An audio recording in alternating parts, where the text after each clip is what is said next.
سڵاتان لە بێوم کاتتان باش بەڕێزان لە ئەڵقەیشتری بەرنامەی ئەڤڕۆ جارێکتر پێتان دەگەینەوە. ئەمەڵقەی بەرنامەی ئەڤڕۆ بە سپۆنسەری هاوپەیمانەتی کەمینەکان لە عێراق بڕێوە دەچێت. پێکاتەکان لە ساڵی 2016دا لە عێراق و لە کوردستان ڕوبەڕووی گەورەترین شاڵاوی جینۆساید و قڕکردن بوونەوە لەسەر دەستی دەوڵەتی خەلافەی ئیسلامی. هەزاران لە ئەندامانی پێکاتەکان ڕوبەڕووی کۆمەڵکوژی و لە ناوبردن بوونەتەوە. لە ئێستادا شاڵاوێکی ترسناچی لە کۆچی پێکاتەکان بۆ دەرەوەی وڵاتێک کە مەترسی جددی لەسەر پێگە و ئایندەی و ژیانی فرەی لە عێراق و لە کوردستانە هەیە. مێژووی چەوسانەوەی پێکاتەکان لە 2016 زۆر کۆنترە و تەنیا لەسەر دەستی داعش دەست پێ ناکاتن، بەڵکو و مێژووی عێراق چەندین جار پێکاتەکان ڕوبەڕووی شاڵاوی لە ناوبردن و قڕکردن و لە ئێستاژە لە ژیانی جڤاچی و ژیانی حکومڕانی سیاسی بە بەردەوام ئەوان شعور بە مهمش و بە پەراوێز بوون دەکەن. لەم ئەڵقەی بەرنامەی ئەڤڕۆ لەبارەی ئایندەی پێکاتەکان لە عێراق و کوردستان و چۆنیەتی پاراستنیان لەگەر هەریەک لە بەڕێزان هۆگرچەتۆ سەرپەرشتیاری لێژنەی بەرنامە پرۆژەکان لە تۆڕی هاوپەیمانەتی کەمینەکان لە عێراق کە لە ستۆدیۆی سەرچەوە لەگەڵمانە و هەروەها بەڕێز دینا عەزریە ئەندامی پەرلەمانی کوردستان لیستی ڕافدەین بزوتنەوەی ئاشووری کە بەڕێزیشان لە ستودیەکەمان لە شاری دهۆکەوە لەگەڵمانن. بە خێراتنی میێنانم دەکەم ئەم کاتتان باش. زۆر سپاس. کاک و گەلای جەنابتەوە دەست پێ بکەم. ئێمە لە کۆتا یعنی ساتەکانی ساڵی 2016 گفتوگۆ دەکەین کە لەم ساڵ ناوچەکە ڕوبەڕووی بارودۆخێکی زۆر یعنی خراپ بۆ لە ئاستی سیاسی و بە تایبەتی هاتنی داعش. بە پلەی یەکەم ئەوەی یعنی داعش کردی بریتی بوو لە هەوڵدان بۆ لە ناوبردنی پێکاتەکان لە بەرامبەر ئەو بارودۆخەی کە ڕوبەڕووی پێکاتەکان بۆەوە و ئەوەی داعش کردی مجتەمەعی مەدەنی و کۆمەلگای ڕێکخراوەکانی کۆمەلگای مەدەنی چەندین هەوڵیانە بوو. یەکێ لەو هەوڵانە تۆڕی هاوپەیمانەتی کەمینەکان بوو. دروستبوونی ئەم تۆڕە و هەوڵی ئێوە وەکو ڕادعێک لە بەرامبەر ئەم دۆخە چیمان پێ دەڵێ؟ زۆر سپاس بۆ تۆ بۆ تەلەڤیزیۆنی ڕێگا و بۆ لینەخان و بینەرانیش خۆم بە خۆشحاڵ دەزانم و لە سەرەتا دەمەوێت پیرۆزبایی ساڵی تازە لە کۆی خەڵکی عێراق و هەرێمی کوردستان و بە تایبەتیش لە پێکاتەکان بکەم کە بە هیوام 2017 درێژە پێدانی ئەو نەهامەتیانە نەبێت کە لە 2016 بە تایبەتی پێکاتەکان تووشی ببوون. دەزانی ئێمە لە چوارچێوەی با بڵێن و دەوڵەتی نوێی عێراقی کە لە 2023 دامەزراوە کۆمەڵە گرفتی ئەساسیمان هەیە. سەرچاوە دەگرێت گرفت ئەساسیەکان لە پێشێلکاری مەبادی ئەساسی حقوقی ئینسان بە دەرەجەی یەکەم. دوایی لەناو ئەو تێکستانێک کە لە حقوقی ئینسان هەیە ممکنە کەرتی جیاواز درێژە پێدانی ئەو پێشێلکاریانە بە زەقیت و بەڕوونی ببیندرێەوە بەردەوام راپۆرتی لەسەر دەردەچێت. ممکنە ژنان، مناڵان، ڕۆژنامە نووسان وە کەمینەکان و پێکاتەکان ئەقەلیات ڕێژێکی بەرچاوی بەردەکەویت. ئەوەی کە لە 2016 و لە 2015 و لە 2014 پەیوەست بووە بە کەمینەکان پێکاتوە لەوەی کە بەڕاستی هەڕەشە لەسەر ژیانیان هەبووە، پێشێلکاری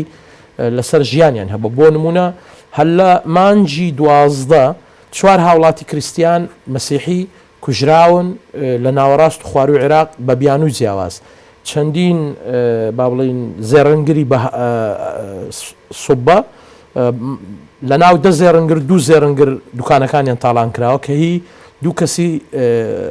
سابی ئەی مندائیە. یعنی ئەوە گەردی قەت بدەیت یعنی جۆرێک لە بەمەنهەجی بوون چۆن لە بازاری زێڕنگران 2 زێڕنگر بەڵێ مستهدەفن بێشک لە پیشەکانیان مستهدەفن. درێژە پێدان لە تەمیزی قانونی و پێشێلکردنی دەستوری عێراق بەردەوامێت هەیە. بۆ نمونە دەرچوونی یاسای تایبەت بە قەدەغەکردنی مەشروبات. مثلەن ئێمە کە عێراق ئەتراف دەکەین دەوڵەتێکی متەنەویع لە دین و لە قەومیە هەندێک دیانات هەیە وەکو ئیسلام نییە ئەوە مەنع بێ ئەوەی تر مەنع نەبێ. هەندێک طقوسیان هەیە وابەستەیە بە الکحول ینی بە شەراب. بۆیە دەبینین مشەریعی عێراقی زۆر نامەسئولانە دێ بەبێ ڕەچاوکردنی بارودۆخیەوان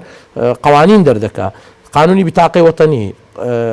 ئەسلەمەت القاسرین، هەر یەک لەوانە گەردی قەدوین تەمیزی قانونی گەورە بەردەوامێتی هەیە درێژە پێدان بە دیدگایە ڕؤیای مجتەمەعی و ئینتقاس و کەمتر سیرکردنی غیری مسلمان و غیری مەذهبیش تەنانەت یان ئێستا شیعە بۆ سونە هەیە نەسونە ئەمە درێژە پێدانەکە کەم پێم وایە هێزی سیاسی لە پشتە و هێزی سیاسی حکومڕانی لە پشتە بەوەی کە زۆر جار گوێمان لێ دەبی کە خەڵک دەڵێ نان لە دەستی ئێزیدیەک ناخۆین لە بەرەوانە کافرن ئەم تەرویزە مستەمرە بەحەقەت وعی مجتەمەعی تجاهی ئەو پێکاتانە هەڕەشەی بەردەوامن بۆیە تحالفی ئەقەلیات لە چوارچێوەی ئەو بەرنامەی کە بۆ 4 ساڵ بەردەوام دەبێت لە چوارچێوەی پرۆژەی UPR و ئەو ڕاستپاردانێک کە لە ئەنجومەنی مافەکانی مرۆڤ لە جنێڤ دەرچووە هەوڵی جدی دەدات کە ئیش لەسەر سەر لە نوێ هەموارکردنەوەی ئەو قانونانە بکات کە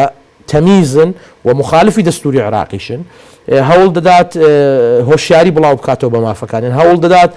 ڕستی پێشێکاریەکان راپۆرتی ئەمە تەنیا داعش نییە یعنی مافی پێکاتەکانی پێشێر کرد و پێکاتەکان تەنیا لە سەردەستی داعش ڕوبڕی پێشێرکاری نەبوونەتەوە پێم وایە داعش و هاتنی تاوانەکانی ئۆندە گەورەتر کردووە کە پێناسە ناکرێت چونکە ئەوەی بەرامبەر دەرهەق بە ئێزیدی و بە مەسیحی و بە شەبەک و بە غەیری با بڵێین ئیسلام و بە تایبەتیش ئیسلامی سونە لە مووسڵ و لە محافظەکانی کە داعش هاتووە ئەوەندە بەشاعەتە کە لە عەقل ئینسان دانیان لەوە دەرچووە کە قیاس بکرێەوە ینی هەمەزیترین شێوە ئەسڵەن ناکرێت ناوی لەنین پێشێرکاریش ینی زۆرێکە لە با بڵێین زۆرێک لە تاوان کە لە سەدەکانی پێش حەداست پێش عەقلی بەشەری تاوانی و لەو شێوەی ئەوە نەبووە کە ئەوەی ڕوویداوە بەڕاستی زۆر باشە بەڕست لیناخان سڵاو لە جەنابی شێت دەمەوێت پرسیاری ئەوە لە جەنابەت بکەم یعنی بە دیتنی ئێوە بۆچی پێکاتەکان و بە تایبەت ئێزیدی و مەسیحی مستهدف دەبن بۆ دەوڵەتی خەلافەی ئیسلامی و بۆچی ئەوان زەرمەندی یەکەم دەبن لە هاتنی ڕێکخراوێکی تیرۆریستی لە کۆی ئەو پێکاتانی کە لە عێراق و لە کوردستانەیە سەبەب چینە بە دیتناتە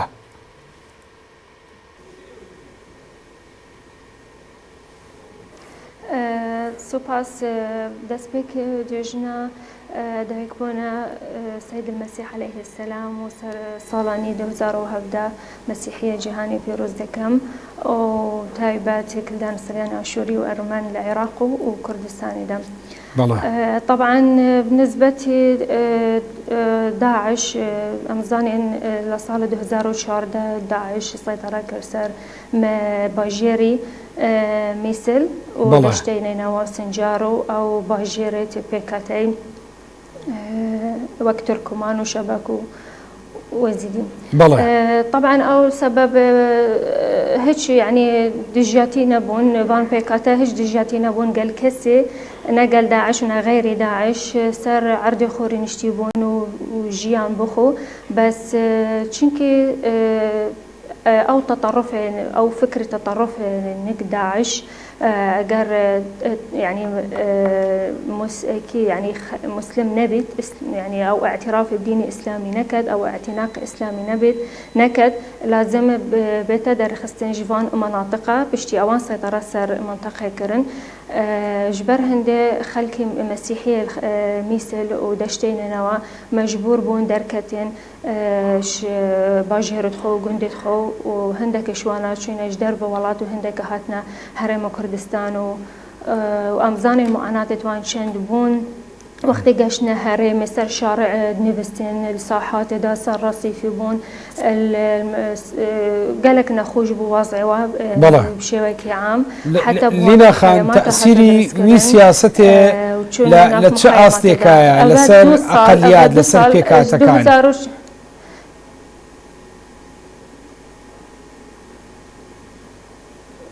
بله كاكا پرسیاری ئەوەم کرد کە تەأسیری یعنی هاتنی داعش لێکەوتەکانی یعنی لەسەر چ بوارێکی پێکاتەکان مؤثرە لەسەر چه ئاستێکە مؤثر بوو و تەأسیری ئەو لە چی بوو لە چی ڕەنجی دایەوە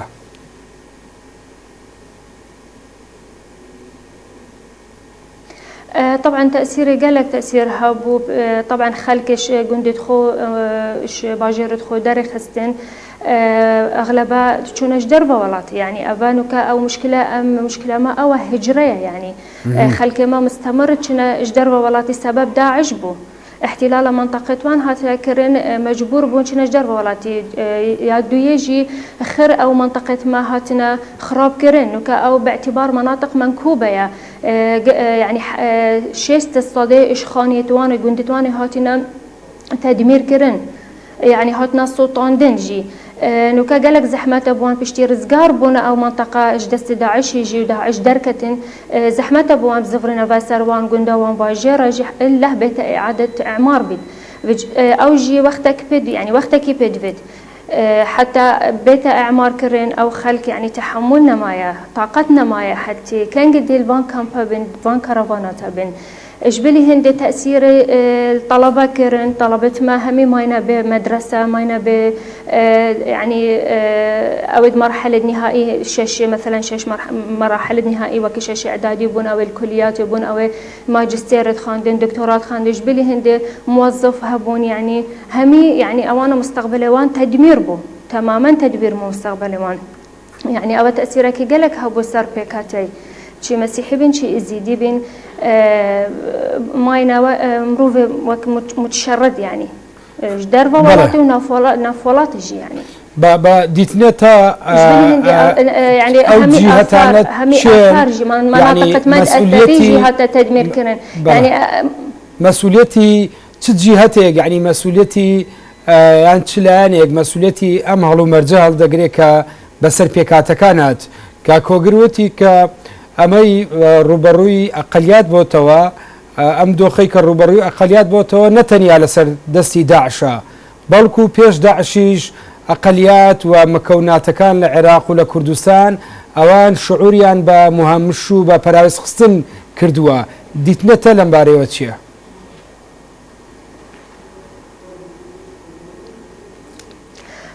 طبعا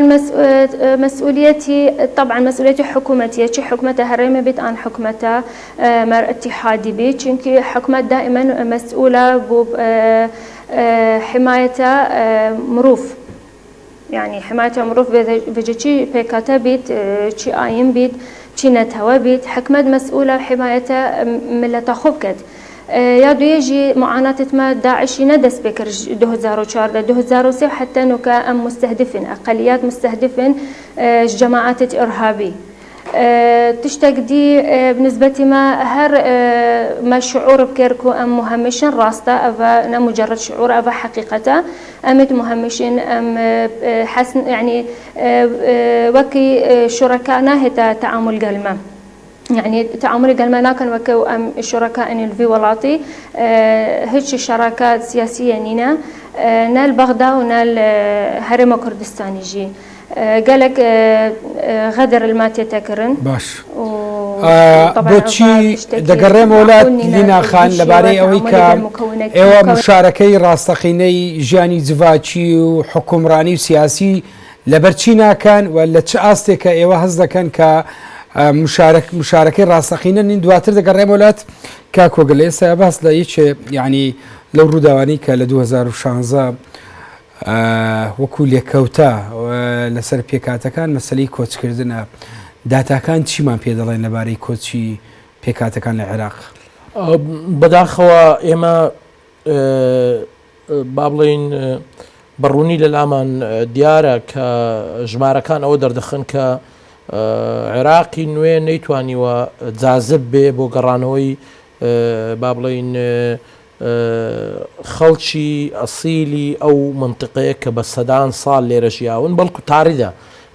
دەریان دەکاوە بەردەوامێتی هەیە بۆ شعور بەوەی کە لێرە ئەمان نییە ئێرە وڵاتی ئەوان نییە وعدەم بێشک عدەم سقە زۆر گەورە بۆ نمونە ئەگە هەر بە نمونە بینەوە لە پاش 2003 تقدير ذكرى كمليون وكسة هزار رغم إحصاء نية براسي بلام لما راجعي خوان مليون وكسة هزار كريستيان هي العراق يستا بيشبيني ذكرين زكي 200,000 كريستيان ما بي بهموي أجهرين كردستان نبا أو جماريش ندما صابي أي من داعي يستهموي 2000 خزانيان بابل 2000 کەس لە ئەسڵی 2000 خێزان ممکنە مابنەوە ئێزیدی 1,400,000 کەس ئێستا قسە لەسەر 9 ملیۆن دەکرێت لە ژمارەیەکی گەورەیان کۆچیان کردووە و وڵاتەکە بە یعنی لە هەر پێکاتەیەک نیوەی بەسەر و کۆچی بە دڵنیایی زێدەتر لە نیوە زێدەتر لە 2003 تا ئێستا وڵاتیان سێهێشتووە بە بۆچوونی من ئەوە بەڕوونی ئەوە دەردەخات کە ئەوان لە کۆچی بەردەوامدان ئەوەی کە زەیتی ڕامانە ئێمە پرۆژێکمان هەبوو لە تەحالفی ئەقەلیات کە نزیکەی 2000 سامپڵمان لە هەموو پێکاتەکان وەرگرتیە ئەو حاڵەتەی کە لە ئەو ڕاپرسێ بۆمان بە دەرکەوتووە کە بەداخەوە مؤشرەکان زۆر نەهەموارن بۆ نمونە لە 67یان ئارەزووی کۆچ دەکەن ینی ئەوەی ماونەتەوە ئەوەی لێرەن ئێستا سبب وە هۆکاری جیاواسێ هۆکارەکە باسمان کرد ئەو هەڕەشەیەکە لەسەر گیانیان لیناخان باسی کرد مەسلەی با بڵێن هیجرا لەبەر ئەوەی کە مەناتەقیان دائیمەن مهدد بووە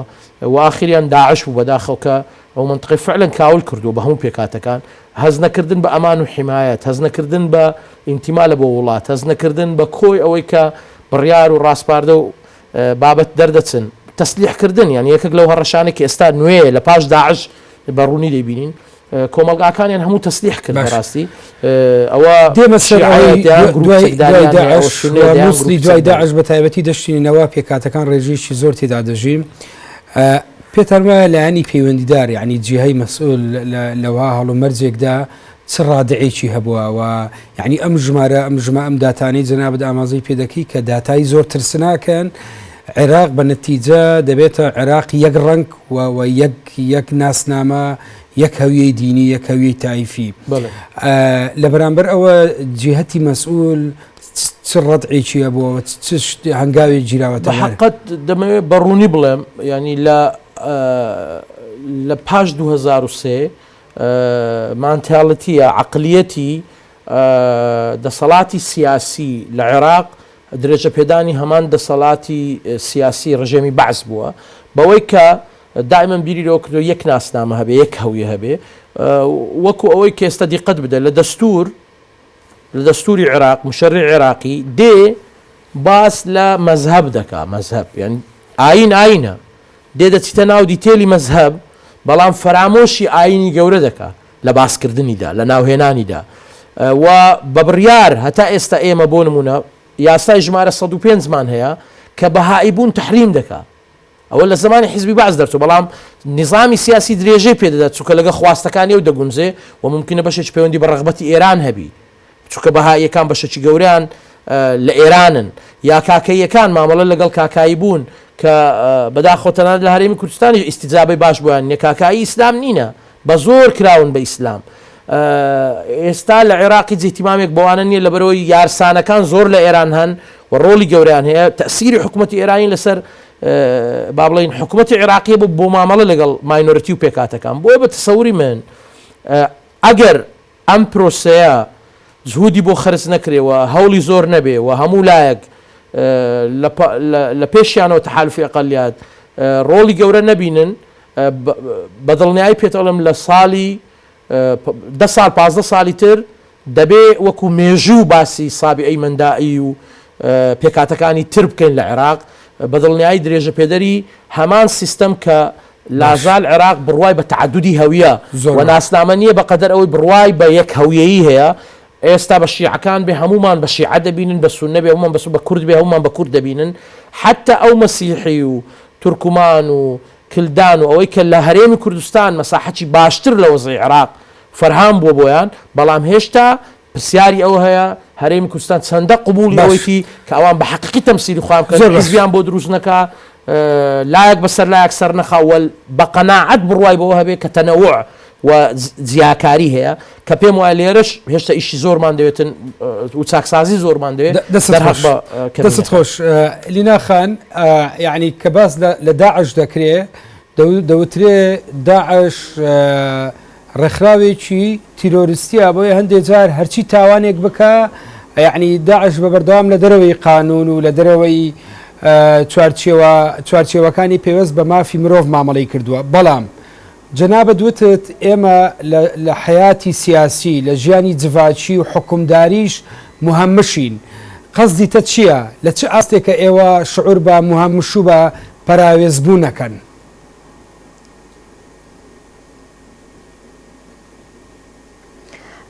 طبعا راسته هيك احساسي بمساواتي امناكن العراق همي وطبعا وكردستان يجي مشاركه فعلي منينا مثلا مثالك بوتاينا حتى نوكا موازيرنا لهرم كردستان لكابينه وزير ما استقاله خودا او وزير نين حتى نوكا حقيبه وزاريه شاغله يعني اوي كو بطالة او اكيادو بسيارة كم كانت بطالة حتى انه كبطالة دو صال مديرية عامة ثقافة السرياني مديري كابرايكي كرد بو وابخو مديرية عامة ثقافة السرياني بو شون مروفيكي كرد اداري او مديرية دكت يعني جبلي هند البرلمان جي راستا ما شش مقعدات برلمانيت هين بس اجرتش الدور بوان اندام برلمان ندن وجودا وان اندام برلمان اجر بنش نبن اجر شش نبن اجر بلا بيز بنجي شي فايده بس مكياجه بس ديكورا اجر احترام اراده ويم التي نكن باخفتن بمجاملات بمزايدات نابت دليل كادي البرلماني عراقي لصال 2016 دو قرار مجحف بحق مكوناتها تدري خستن يا أولي بطاقة وطني بو لا بطاقة وطني بس هاتيا ديار كرن لاستمارة طبعا البطاقة بخو نافي هرسي مكون أو هرسي قومي كرد وعرب وتركمان وبشتي هنجي قلتي الأخرى يعني نا بحسي كلدان سريان آشوري إزيدي شبك نا هاتيا ديار كرن بالنسبة قانون إسلام القاصرين مادة 26 أكبر مشكلة يا بوما يعني لازم أو مادة أساسا بيت إلغاء كرن جارك هذه هات تثبيت كرن لقانون بطاقة وطنية قانون منع المشروبات منع بيع المشروبات والخمور جبلي أو القتل يعني قتل وخطف عم تبين يعني حالات زهدبون خاصة دون صالات لنا خان يعني تائسة عقلتي مشرعي عراقي عقلتي يجنيها لسبنا ماي مواطنة لسبنا ماي ما فيها ونجتماني بون قانون كان ياسا كان تشي بكاتن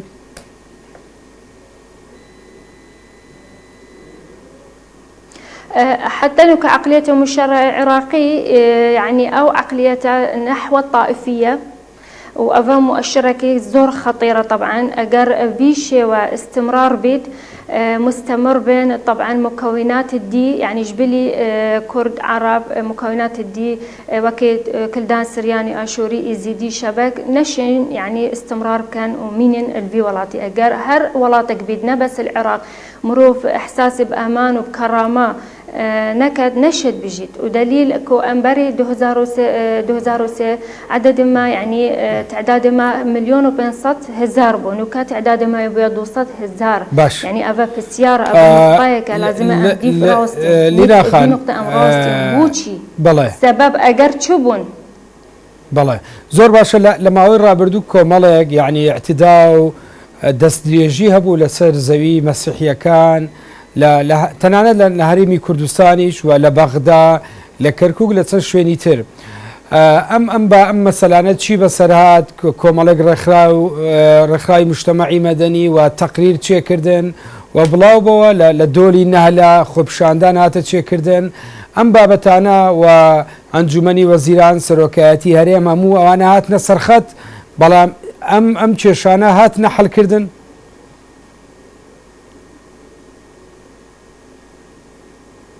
طبعا او كيشانا حتى انه كان هاتي حل كردن وتبخو قوت يعني منظمات مجتمع مدني وقادة رؤساء احزاب ورجال الدين ووك نواب وك نواب اندامة برلمان وخلك ما همي بيكفا يعني ما مظاهرة كرد وطبعا إيك مظاهرة عنكها وابو مظاهرة دي خلك نهلة كردو وملفاتي طبعا ما جهنده سروكاتيا برلمان وسروكاتيا حكمته وسروكاتيا هرمجي طبعا وسروق بريارك داكو لجنة هاتي تشكيل كرن هر جندك ملفك خاص بو يعني تايبات هات تدرس كردن وتجاوزات يجي سر جندة ما هاتنا تصنيف كرن هندك الشين يعني حال دكان هندك دي جدي تأجيل بين چونكي حل كرنا وان تجاوزات نكاي الزحمة بس مع الأسف حتى نكا شي حل بوان نهات يكرن وهر وضع وكي خويا مايا واحتمال تجاوزاته نا احتمال أكيد تجاوزاته هشتت مستمرا سر جندت ما وعردت ما ونبس تجاوزاته سر عرض وجند سر حقوقت ما يعني بشوكي عام زور باش دقرم ولات لباري مترسي هجرة و داتاني كاكوغر باسی کرد سوالێک بۆ جەنابەت هەیە بەڵام دواتر دەگەڕێم وڵات کاکۆگر لەبارەی دوا بابەت کە دەوترێ ینی جۆرێک لە عەقیدەتی داعشی یعنی بەڕاستەوخۆ غێر مباشر غێر ڕاستەوخۆ لە مشەڕعی عێراقیە باز لە مادەی 26 لە قانونی بیتاقی وەتەنی عێراق کردەوە ئێوە کۆمەڵێک لە تەحالفی وەتەنی کاتە لەسەم بابەتانە کردووە مەترسی ئەم یاسایانە لە چ ئاستێکا پێیوەستە بە پێکهاتەکان بێشک ئەوە جارەچیت کە درێژە پێدانە بەو عەقیدەتێک کە لە پاش 2003 بەردەوامێتیە چونکە ئەوەی کە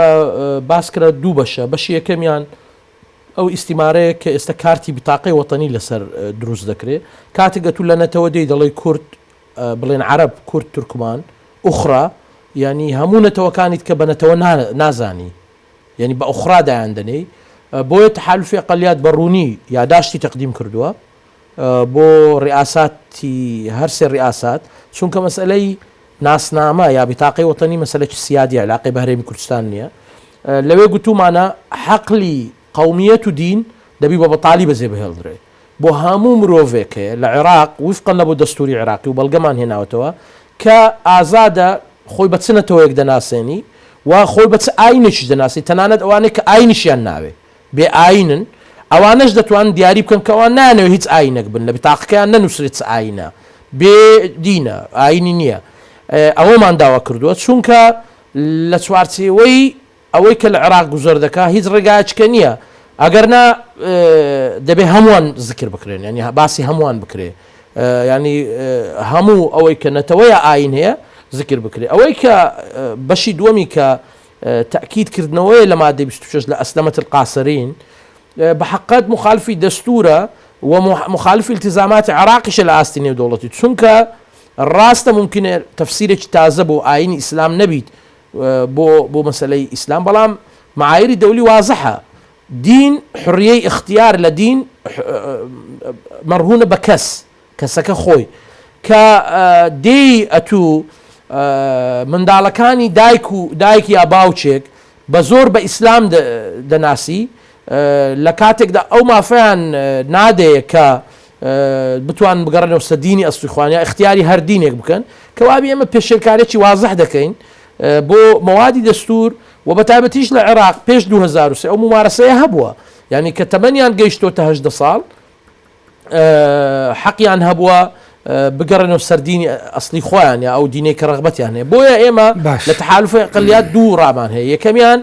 رامان وكبا برانسيبي بابلي نيو دولتي وربجيري كأويش بيمان وزحمة العراق أو بتسير أويش أو حرية لبو إنسانة شون مسلمان حقي يعني مسيحي دكري ببتا مسلمان يدكري ببتا مسيحي واروا وأواني تريش وبشكي تري أجر أوش نبي على الأقل من دال أوانيك لدايكو باوتشيك يلا بنماليتش مسيحيين بابك دبيت مسلمان أو من دالك تمني جيش تهجد صال حقي هبي بقراري محكمة بقرت وسديني أصلي عائلة كي يا خانة وهذا شيء كمل بابا تمان كمل خاطم باسك الرنگ دانوي يعني فكري توندروي ونتوي سردستو آيني سردستو كمل بابا تيتركا بيوندي بيك دينو بيك مذهب ويا اما اللي اسا روبرو بابته كبينه وقصل سرودك داعش يستلك وتعيش شر داعش داين للروي عسكريه پرسیار وەیە کاتێ ئەم خۆتوانە دەبینی لەلایەن پەرلەمانی عێراقەوە ئەو مهمش و پراوێز خستنەوە لەلایەن دەسەڵاتی پارتە سیاسیە باڵا دەستدەرەکانی کوردستان بەرامبەر بە پێکاتەکان نەکرێ با بڵێن سوالێک ڕوبەڕوومان دەبێتەوە ئاش بە لە ناوبردننی داعش مەترسی سەر پێکاتەکان کۆتایی دێ چۆن دەکرێت لەگەڵ شەڕی عسکەری داعش شەڕی فکری و سیاسی داعشیش هەبێ لە ئاسی ناوەخۆ من پێم وایە لە ئەسڵدا تەهمیش و ئیقسا نەتیجەکەی دروستکردنی حازینەیە لە بۆ تەنزیمێکی ئێرهابی وەکو داعش کە بە ئاسانی توانی بێتە مووسڵ بێتە مەناتقی سونە ئەوە دلیلی ئەوەیە کە سونە مهمەشن لە عملیەی سیاسی عێراقی نوێ پێم وایە مکەوینات لەو مەناتقانە دووجار مهمەشن نەک جارێک و بە دڵنیایی ئەوەی کە لە پاش داعش ڕوبەڕووی ئەوانە دەبێتەوە بەبێ زەماناتی چکەسە بەشی زۆری ماینۆرەتی دەڵێن زەماناتی دەولیمان دەوێ بەبێ لێستانەوەی چەک لە خەڵک چکە ئێستا هەموو گروپی مسلح دروستکراینە لە ناو دەوڵەت و لە دەرەوەی دەوڵەت بەبێ ئاودانکردنەوەی منتقەکان هەڕەشەی زۆر گەورە لەسەر تەواوی پێکاتەکان هەیە کە پێم وایە ئەوە تەجروبەمان هەیە یعنی لە 2003 حیزبی بەعس هەتا ئێستا ڕۆڵی هەیە لە تێکدانی تەجروبەی سیاسی قاعدە باشترین مەناخی هەیە بۆ لەباربردننی هەر پرۆسەیەک کە ویستی بیتی داعش داخل بوو لە دواییشدا ئەگەر بەو مۆدێلەی حکومڕانەتی بەردەوام بین کە قساکە تەهمیشە کە احترام نەگرتنی خصوصیت و ڕغبەت و زادە و ئارائی کەسەکانە بەنەتیجا ئەمن پێم وایە بارودۆخێکی هەموارتر باشتر نایەتە پێش بۆ کەمینەکان لە منطقەی سەهلیلینەوە تا ئێستا زۆر لە قیاداتی سیاسی هەرێم و بەغا دەڵێن ئێمە نابێت تەنیا شەڕی عسکەری داعش بکەین دەوی شەڕی فکری داعش و فکری و سیاسی داعشش بکەین ئەوەی دووەمیان کردووە بە تسەوری من لە ڕووی فکریەوە تەنشیئەی سیاسی و هێزە سیاسیەکانی پاش 2003 بە هەموو نەتەوەکانیان درێژە پێدەری فکری داعش نەک لیناخان لە یعنی بە تێگەیشتنی ئێوە بۆ مەسلەی یعنی ئەم داتایانەی لەبارەی هجرە و کۆچ ئێستا هەنا یعنی مخاوفی زۆر گەورە ئاماژەن و مؤشرن بۆ مخاوفی زۆر گەورە هەوڵی ئێوە وەکو ئەندامانی پەرلەمان و لەگەڵ مجتەمەعی مەدەنی لەگەڵ مجتەمەعی دووەلی لەگەڵ ئەم ئەحزابانەی کە لە ناوەخۆ باوەڕیان بە دەوڵەتێکی علمانی و دەوڵەتێکی مەدەنی هەیە دەبێت زەمانەت چینە بۆ ئەوەی حەقی پێکاتەکان پارێزراو بێ بۆی حیمایی حەقی پێکاتەکان بکەن دەبی چی بکرێ لە داهاتوودا بە تایبەتی ئەمە شەڕی دەوترێت دوا شەڕی مووسڵە دەبێت لە ئاسیا کوردستان و عێراق چی بکرێ بۆ پاراستنی مافی پێکاتەکان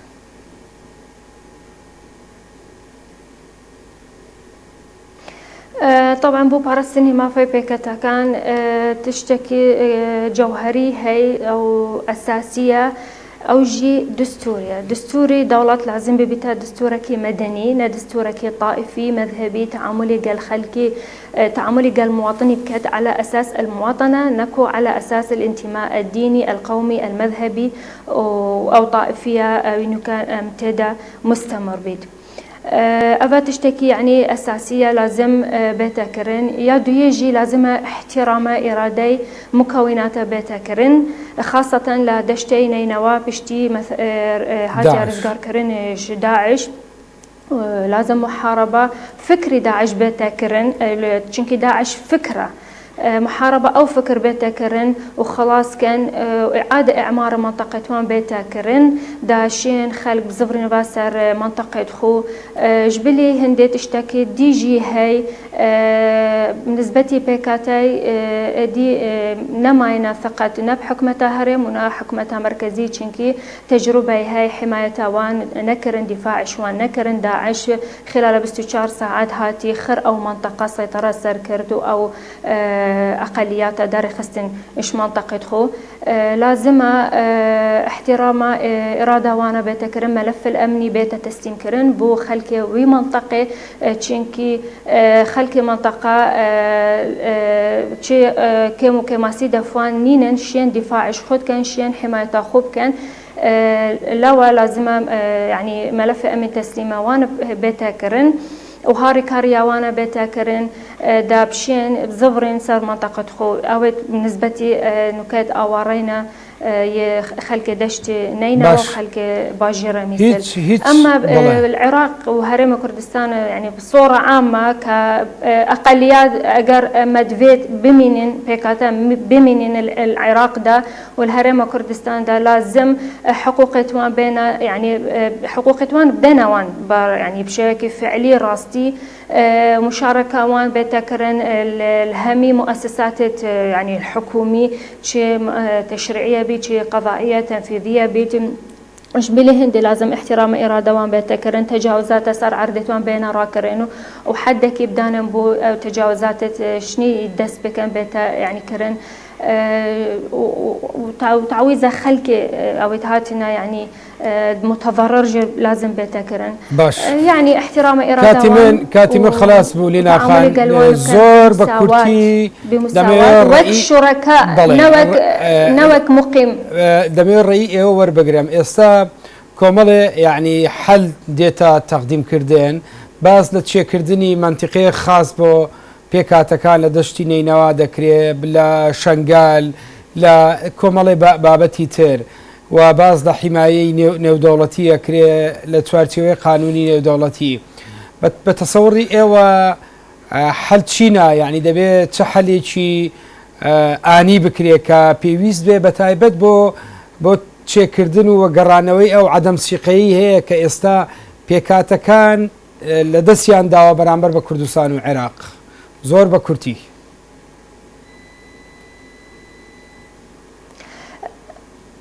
بكرتي أم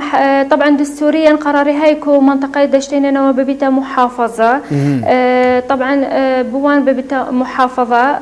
طبعا أم داخل حماية دولية كان أجر حماية دولية نبيجي زحمته أو خارج زفرنا فاسر عرض خو يعني صار باجر وجند خو مطالبة بحماية دولية كان ومطالبة كملف الأمن بتسليم كرنبو خلكي بمنطقة والصراع ما بين أربيل وبغداد خلاص بتسروي منطقة أو منطقة ناي منطقة ككردايا وناي عربية ومنطقة بيكاتيكا نايا وكي مسيحي وكي أزيدي وشبك أف صراعي غير عادل لازم خلاص ببيت داخلك مرتاح بين خلكي بمنطقة وثقتها بين جارك دي بزفرين باسر منطقة خو أجر أف صراع مستمر بيت حالة بيكاتا لهرم كردستان لعراق ولا دشتينينا وخرابتر ديت بله كاكو قرد زور بكورتي بين بله كا أو يتابع إسا مجتمعي مدني كردويانا وإيوة لتحالفي أقليات ولانا كانت أرككاني سركم الغاية مدني رخرا وكان تشيا لبرامبر أو هرشة قوريه آية أم هولاني هي لبرامبر أو هرشية تاتن هولي كدتواني يعني وقفيك بكا ببرامبر هیچ گومانی تێدا نییە ئەوەی کە هەوڵ دەدرێ ممکنە بچووکتر بێ لەوەی کە ڕوبەڕووی پێکاتەکان دەبێتەوە بەڵام خۆ نابێت دەستەوەستان بۆستین دەبێت کار بکەین دەبێت وەکو قیمەی مضاف هەندێک جار بە پێکاتەکانی ڕئیسی بڵین تۆ دەتوانی لە ڕێگای کریسیانەکان لە عێراق و لە هەرێمی کوردستان باشترین دۆستایەتی لەگەڵ بەشی زۆری کریسیانەکانی دنیا پەیدا بکەی لە ڕێی پاراستنی تەنەوع بە ئێزیدی و سابیعی مندایی و زەردەشتی دەتوانی باشترین پێگەل لە دنیا بۆ خۆت تۆمارکەی لە با بڵێن قیاسی حقوقی ئینسان و معایری حقوقی ئینسان لە ڕێگای ئەو پێکاتە و تەنەوعی هەیە دەتوانی مۆدێلێکی نوێ لە ژیان ئاشتی خوازانەتر ئەوەی کە لە دیانەی سابیعی مندایی هەیە ئەوەی لە دیانەی بەهائیەکان هەیە زۆر تەندروسترە بۆ کۆمەلگایەکی عێراقی لەوەی کە لە ئاین ئیسلامدا هەیە بۆ پێکەوە ژیان بە بۆچوونی من و بۆ ڕوبەڕووبوونەوەی فکری توندوتیژی هەمووانە دەکرێت سوودی لێوەرگرین و بەکاری بینین و جهودی بۆ خەرجکەین و پێشم وایە تەحالفی قەلیات وەکو نوێنەرایەتیەک لە ڕێکخراوەکانی پێکاتەکان و مافی مرۆڤ زۆر دۆست و لایەنی تریش پشتگیری لێ دەکەن کە بتوانێت دەوری هەبێت تا ئاستێک لە چوارچێوەی بەرنامەکانی تەقلیلی یەکەم ئەو ئینتیهاکاتانە بکە دووەم ڕەوشەکی باشتر پێشکەشکرێ بوو. سپاس هۆگرچەتۆ سەرپەرشتیاری لێژنەی بەرنامە پرۆژەکان لە تۆڕی هاوپەیمانی کەمینەکان لە عێراق و هەروەها لینا عەزریە ئەندامی پەرلەمانی کوردستان لیستی ڕافیدەین بزوتنەوەی ئاشووری گەلک سوپاس بۆ تا لینەخان سپاس بۆ ئامادەبوونی میوانانم بینەران هاتینا کۆتەنان بە مڵقەی بەرنامەی ئەڤڕۆ بینەران و بیسەران کام بەرنمەیە بە سپۆنسەری تۆڕی هاوپەیمانەتی کەمینەکان لە تیڤ ڕێگا و ڕادیۆی ئاسمانی ئازادی پێشکەشکرا تاڵقێکی تر پێتان دەگەینەوە کاتێکی ئارام بۆ هەموو لایەک جاریشتر ساڵی تازە لە هەموو لایەک پیرۆز بێ و جەژنی لەدایک بوونی مەسیحیش لە هەموو کریستانەکانی کوردستان و عێراق پیرۆزەکەین تا ئەڤڕۆیەکی تر کاتیش خۆش بە هەموو لایەک.